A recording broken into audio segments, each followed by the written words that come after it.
What is up, guys? Welcome back to the Getting After podcast. I'm Brett Rossell, your host, and I missed you all. I'm happy to be back in this seat and doing my thing, getting the podcast up and running. I love recording these episodes, and today I was thinking about what I wanted to discuss. This race I have coming up. So on Saturday, I'll be running 31 miles in Canyonlands. To some, that sounds like I'm crazy. I'm absolutely insane. To others, that's just a normal Saturday. But to me, it means something completely different. It's a special thing for me, really. Because what it is, it's an opportunity for me to test myself after months of training, months of trying to get into shape to be able to do my best on this race.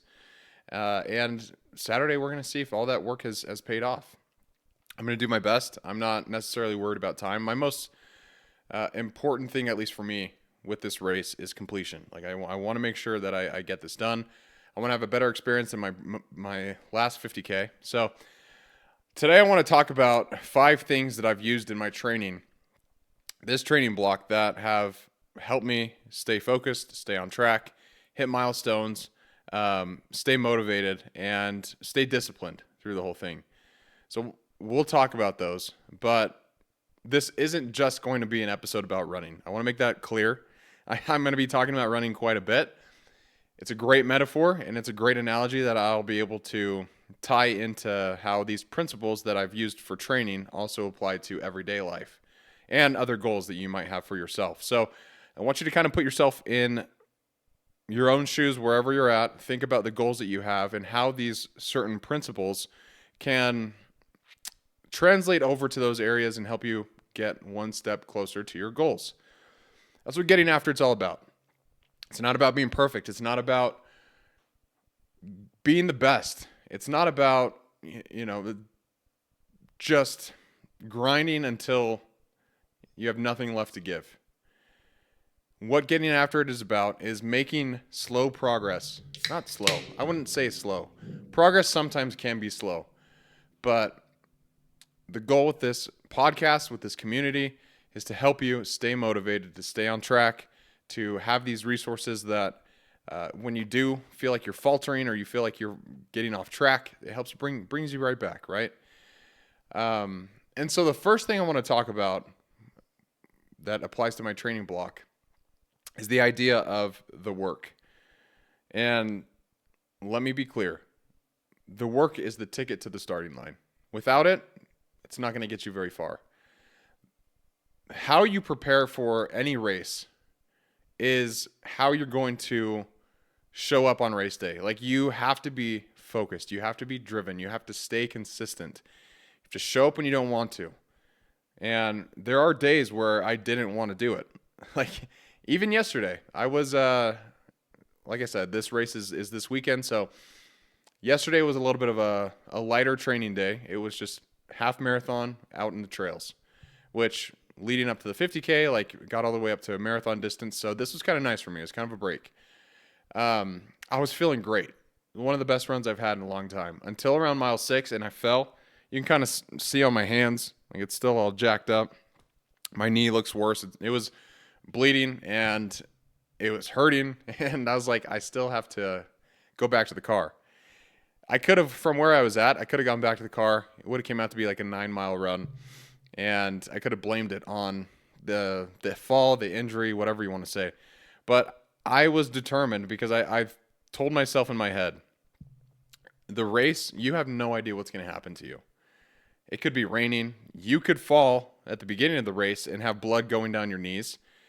Is that a good reason for you to quit? It depends on the severity of the injury, but I would say, for me, in that moment yesterday when I was like, I'm going to just go back to the car, call it 9 miles, and be good, I told myself, no, that's not what we sought out to do. Like, are you okay? Can you still run? Your hands, they're just bloody and uncomfortable, and your knee, it's bloody and bruised, but are you still okay? Like, can you still get out and go? And the answer was yes. So I had to dig deep, and I had to put those little painful thoughts aside that wanted me to quit, and it was hard to ignore them. But that work, I know, will have trained me for if something does go wrong in the race, I will already have been prepared and say, hey, I've dealt with things like this before. I can keep going. I know what needs to happen. Like, that's the thing is you can't cheat the work. Tomorrow, like if you say I'm going to push it off till tomorrow, tomorrow becomes next week. And next week becomes next month, and next month becomes never. Like, throw that out of your to-do list. You're not going to do it.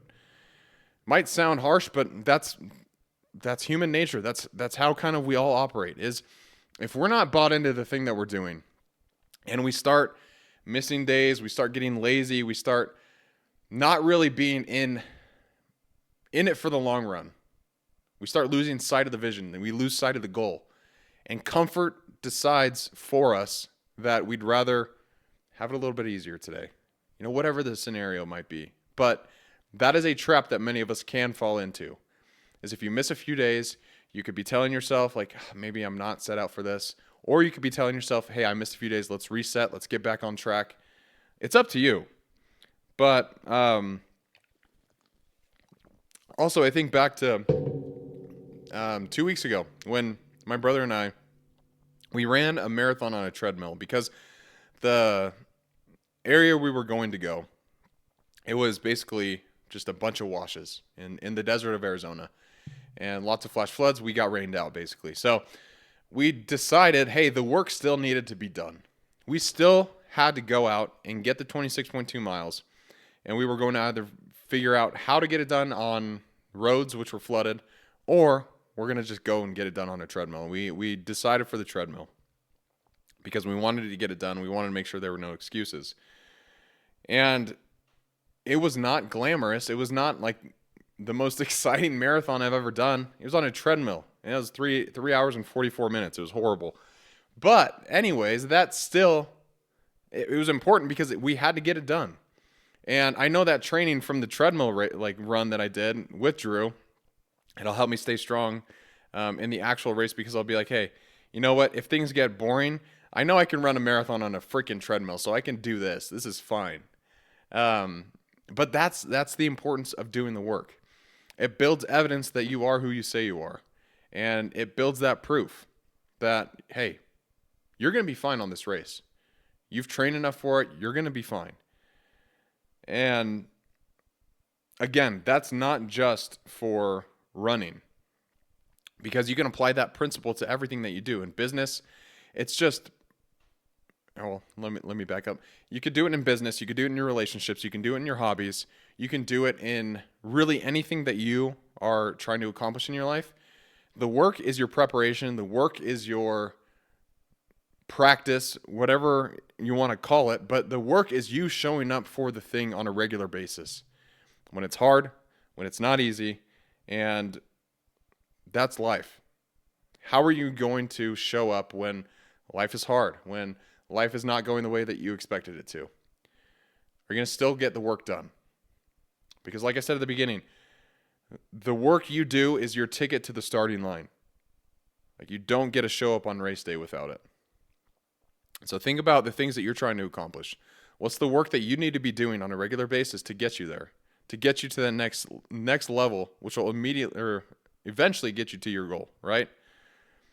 And so, takeaway from you in this section is ask yourself, what are you avoiding? Like, what is the thing that is difficult and you know it's going to take a lot of effort and you're procrastinating? What is that thing? Where are you waiting for motivation to show up instead of just showing up yourself? Like, put in the reps. Earn your spot at the starting line. And the work is the way to do that. Equally as important as the work is the fuel. Now, fueling for a race. I want to explain why this is so important for anyone who might not be runners out there. But fuel will make or break your races. And what I mean by fuel is food, electrolytes, water, all that kind of stuff, right? And you have to dial in your fueling before you go on a race. Because if you just go out and try new things when you're in a race, that could lead to you bonking. That could lead to you shitting your pants. That could lead to you feeling terrible and not having any energy. And so prior to the race, you need to experiment during your runs with fuel to make sure that you're feeling good and all that stuff that allows you to perform the best. So we're talking calories, carbs, electrolytes, and caffeine a lot of the times. Yeah, you mess this up and you'll bonk. Like, it's so important. And I've had moments where I have struggled with fueling. Like my first marathon, I didn't know anything about this stuff. I didn't know anything about nutrition. I didn't really know anything about a strong training plan. I didn't know anything about that stuff. And it's until you start experimenting, you start learning, that you start to feel better. And it's so interesting because at the beginning of my training block, I was like, I don't want to eat when I'm running. I don't want to slow down. I don't want to just eat a bunch of candy, like whatever it is. I was like, that can't be good for me. I'm just going to do it and push myself. The problem I was having there is I would get into a run and about 10 miles in, I would feel exhausted and I wanted to quit. And it wasn't until recently where I was just like, screw it. I'm just going all in on fuel. And so I would eat goos. I would eat candy. Candies actually, I think they're better than goos. For me, at least. Like, I like them a lot more. One, I always enjoy eating candy. Who doesn't? So it's something I always look forward to on my runs. And then two, it tastes better than goos. And basically, if you look at the ingredients, it's basically just sugar in both of those things. So why not eat candy? It's great. And then also protein, like all that kind of stuff, electrolytes, like experimenting with all that. But fuel is your food. And that is what's going to make you successful in a race. It's going to help you endure more. It's going to help you have more energy throughout the run. So that's why fuel is so important. But it is an important piece for me to be able to recover. It's important for me to be able to show up and feel strong for the next day. Be able to stay out longer on the trails and be able to be stronger with my time on feet. So that's basically why fuel is so important, because fuel can make or break your entire running. But along those lines, fuel is also what you consume mentally. Like your brain, whatever you put into your mind, that is also your fuel. And that's the podcast that you listen to. So hopefully this is a good one for you.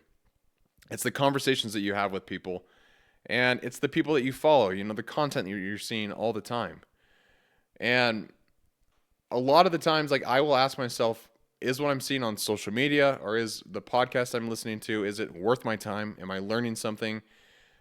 Sometimes, like, I do have podcasts I listen to where it's basically just for entertainment, and that's fine too. Like, I think that's okay. Like, you don't want to be a robot and just be super hyper fixated on what comes in and out. But it is very important, because what you listen to becomes what you think about, and what you think about becomes who you are. And you want to be adding things to your library in your brain that are helpful, that are motivating, that help you in times when you are struggling. And so if you're just sitting around listening to people on TikTok explaining their problems, or I don't know what people watch on TikTok, but all I'm saying is that you must audit what's going into your brain.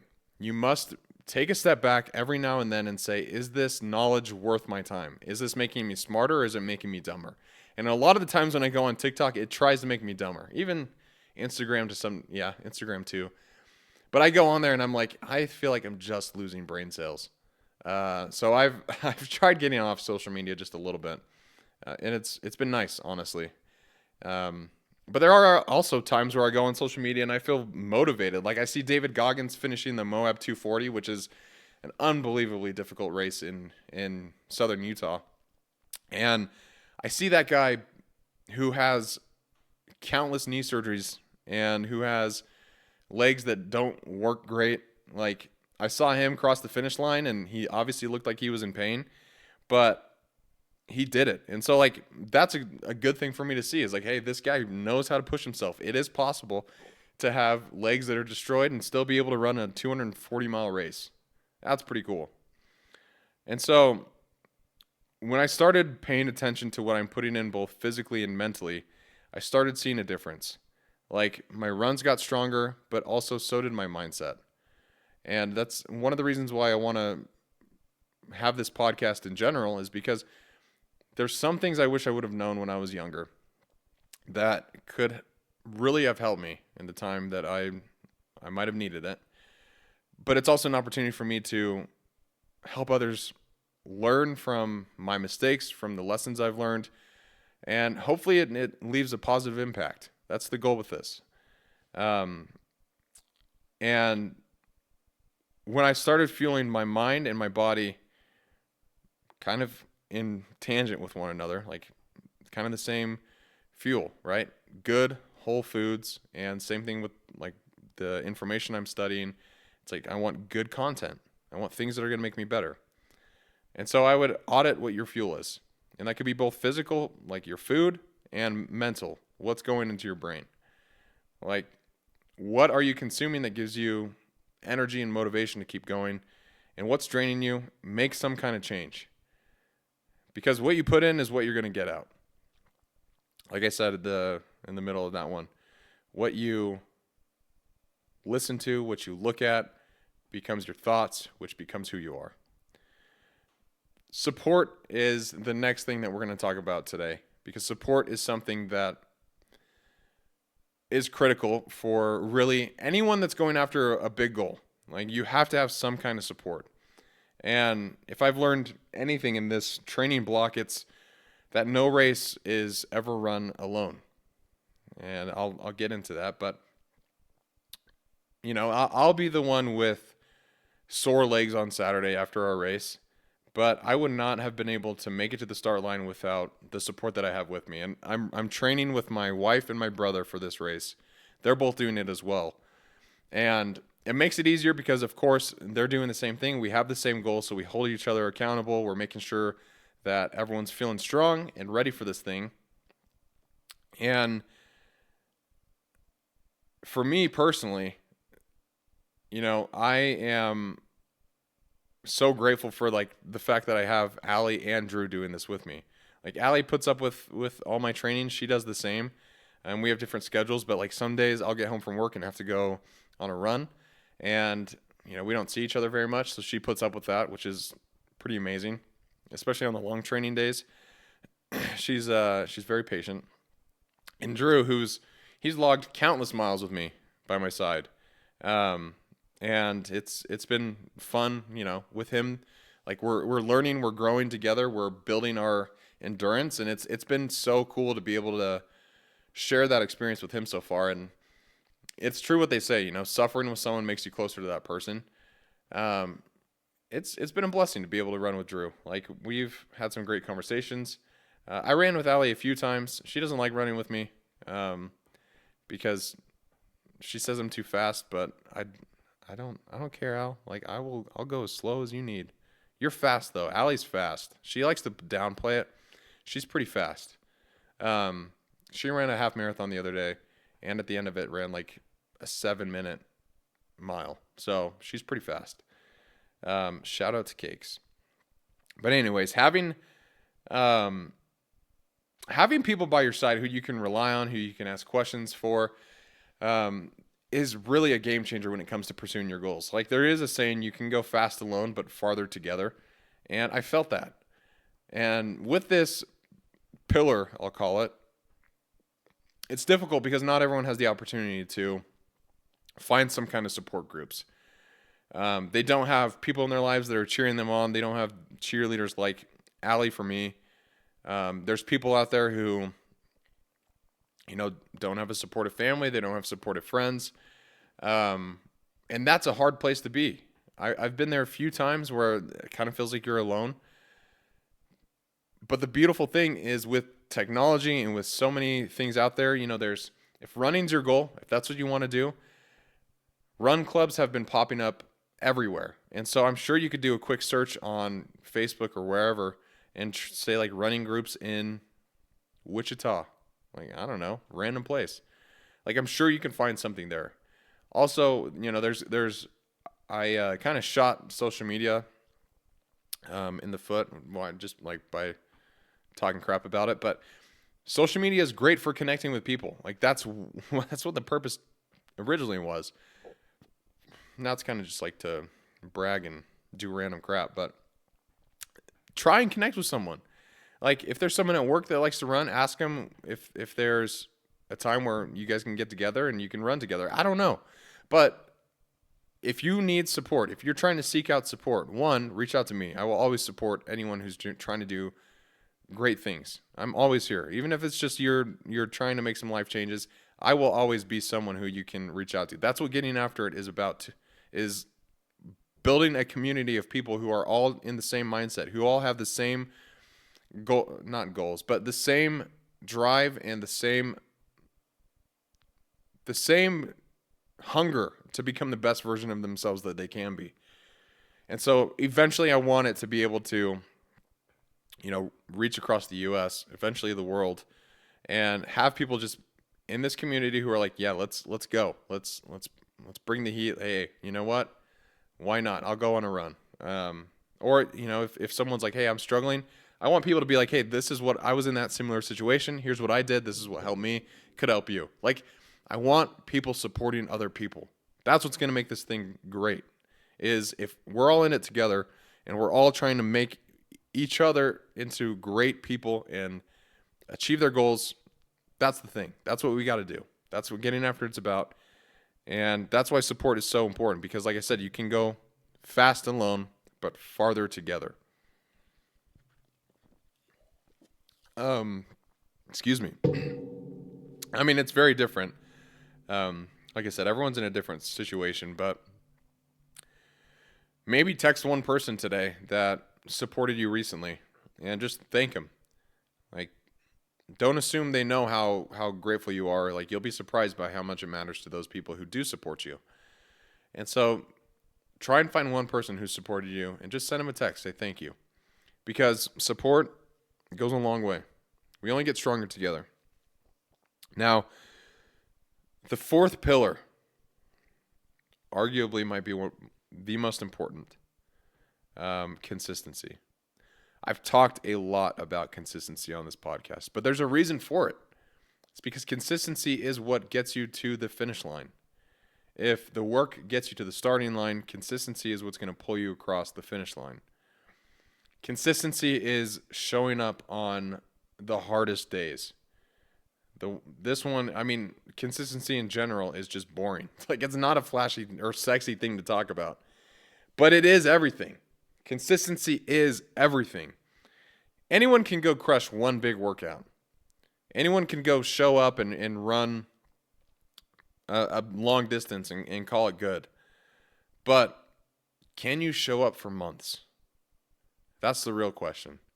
Can you show up for months when it's hard, when it's cold, when you're tired, when you're sick, when you have no motivation, when you question if this is even the right path for you?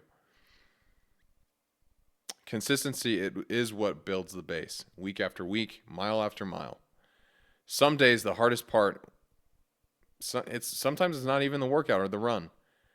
It's putting your shoes on. As weird as that sounds, because you know what's going to happen next once you put those shoes on. You're going to have to do the work. You're going to have to show up, even when you don't want to. That's hard. You have to confront those feelings. But the boring stuff, that's what wins races. Like, this applies everywhere. Like I said, I'm talking about running, but it's universal, this principle of being consistent. Like, you want to build a career? You want to build a relationship? You want to build a body that you're proud of? Guess what? I have some news for you. It's not built on one giant effort. It's built on those daily unsexy steps, on showing up, on trying to be your best, even when it's hard. But consistency is crucial for anything that you do. Like, a piano player isn't going to be great overnight. He or she is going to have trained for years to get to the point to where they're playing Clair de Lune like a master. Like, that takes a lot of work. It takes practice. It takes patience. It takes consistency. And consistency is the easiest one to throw out the boat. It's like I was saying earlier with the work is, you might want to put something off. Today you might not feel like going out and running or working out or anything like that. You just might have no motivation. Are you going to push it off? Because if you do, you're going to lose momentum. And momentum is the fuel that keeps consistency going. It's so much easier to, do something one day and then show up and do it again the next and then keep that cycle going. But as soon as you throw in a little wrench in those areas, once you make it a challenge for yourself to be able to get back on track, that activation energy is a real thing. It's going to take a lot more effort for you to start again. And so consistency, one thing that's helped me that I think can also help you is even on the days when you have no motivation, you have nothing left to give, you just go through the motions. You show up and you still go through the motions. I promise you, you'll be proud of it. Even if it's not your best, it's something, and that's better than nothing. And so when those times come, when it's difficult, just show up for yourself. Show up for the fact that you will know that you fought those thoughts of quitting. You fought those thoughts of comfort, and you're here now. And that's something that you should be proud of. And so that's a tool that's helped me is on days when I literally have nothing to give, when I'm tired, when I'm done, I just go through the motions. And that's a lesson I take from Jocko, where he says that, like, if all you can do is go through the motions, then go through the motions. There's nothing wrong with that. We're not going to be perfect every day. Getting after it is a journey that looks a lot like the stock market. It's up and down, but eventually, if you look at it over a few years, eventually it's net positive. So that's the power of consistency. And consistency compounds. If we want to take the stock market analogy and take it a little further, consistency compounds. But the reason it does is because of momentum. Lastly, the last pillar we're going to talk about today is patience. This one might be the hardest for me if I'm being completely honest. Being patient sucked. Wow, I cannot talk today for some reason. Being patient sucks. I think about the marshmallow test with the kids. I'm sure you've heard of this before, but the experiment where they put kids in a room and said, hey, we'll give you this marshmallow now. You can eat it, or you can wait 15 minutes and we'll bring you another one.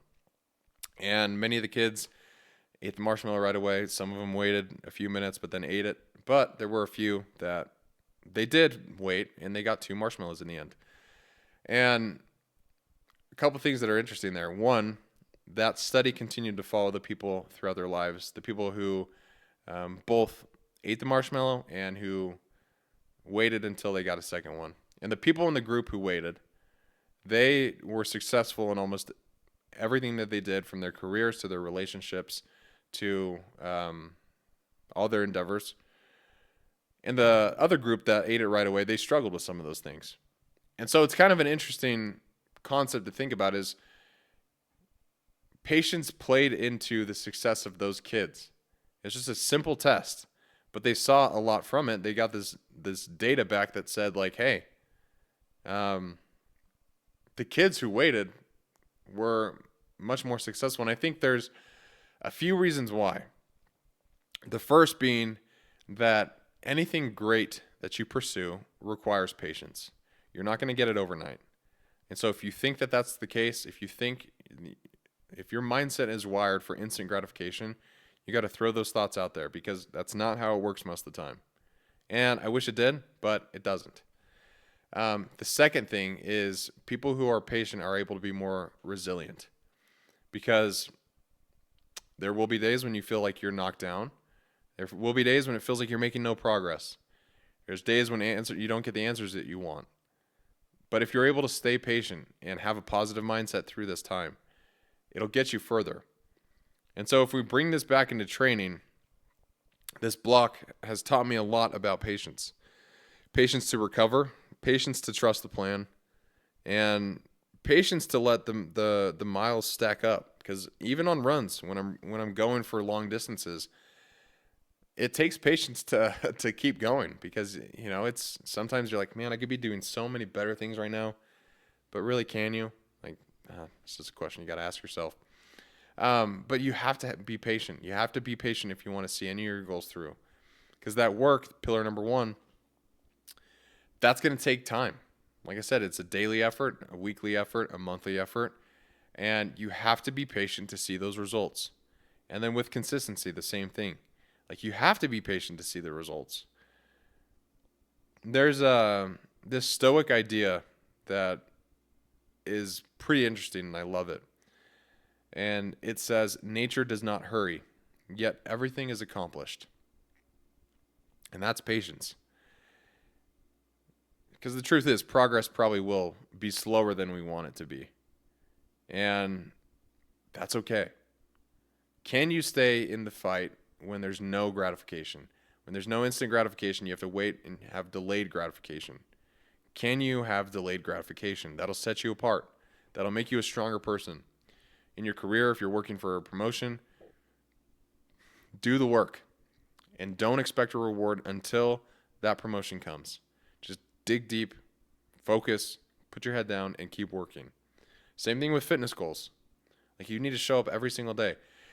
My buddy, his name is Tyler, DJ Take Two, but he started running probably a year ago, I think. He's been running for a while now. And Tyler, if you're listening to this, I apologize, but he wasn't like out of shape. He just kind of looked like a normal guy, right? And now he started running. He started being really consistent. And he's been lifting in the gym. And he posted a picture on his story, and he looked freaking jacked. So I sent him a message. I was like, dude, you're jacked. What happened? And he's like, yeah, I've been throwing in a few weightlifting sessions at the gym. And I'm like, that's awesome. But that didn't happen overnight. That took, like I said, probably a full year to get there. And he's resilient. He's patient. And now he looks like a different person. It's awesome. And so the thing with patience is it always requires you to ask yourself, like, are there things that I'm rushing right now? Like, am I frustrated with anything that's not happening fast enough? My advice to you there is, if that's kind of where you find yourself in, is having those kind of thoughts. Like, what am I rushing? Or where am I frustrated? Like, why aren't things moving so fast? I would say slow down. I would tell you to trust the process and to be patient, because the results are coming. You just don't know when. And if you have the patience to be able to see it through, if it means enough to you, you will be patient. You'll be consistent. You'll do the work. You'll find support when you need it. And you'll fuel yourself to be able to get there. Those are the things that have made this training block for me much different than my first ultra marathon. It's because I have structure. And a lot of the times with getting after it, I'll tell you these things that have helped me, and I'll bring on guests to tell their stories. But one of the most important things that I've learned through doing this is the importance of structure. Structure with podcast episodes, structure with the business, structure with fueling, structure with my runs, with my goals in life. But I broke it down to these 5 things. Like, what are the most important things that I believe are going to affect this training block? And I came up with the work, with the fuel, support, with consistency, and with patience. It was those 5. And that was the basic structure I took into my ultra plan. And I said, if I can follow these rules, if I can work on each of these individual buckets, basically, I will have a much more successful race. And I think that's the case. I've put more time, I've put more thought into it, so I'm excited to see what happens. But like I said, I know this podcast episode, I talked a lot about running. And those 5 pillars have carried me through. But it's not just about running. It's about living as well. Like, each of these areas that I've talked about, it matters when you show up. It might matter the most, honestly. And if you have a goal that you're going for, if you have something in mind that you want to achieve, I would tell you to pick one of these 5 pillars, just one of them, and apply it to your life this week. Do the work, fuel right, lean on your support if you need to, stay consistent, and choose to be patient. Because at the end of the day, That's really how we move forward. That is how we grow. Before I wrap this up, I want to read something that my dad sent me yesterday. He said it was from a coach. I can't remember where, but I really liked what he said with this. And it kind of shifted a perspective with me, with how I think about achieving goals or pushing myself. And I hope it does the same for you. But here it is. What a privilege to be tired from work you once prayed for. What a privilege to feel overwhelmed by growth you used to dream about. What a privilege to be challenged by a life you created on purpose. What a privilege to outgrow things you used to settle for.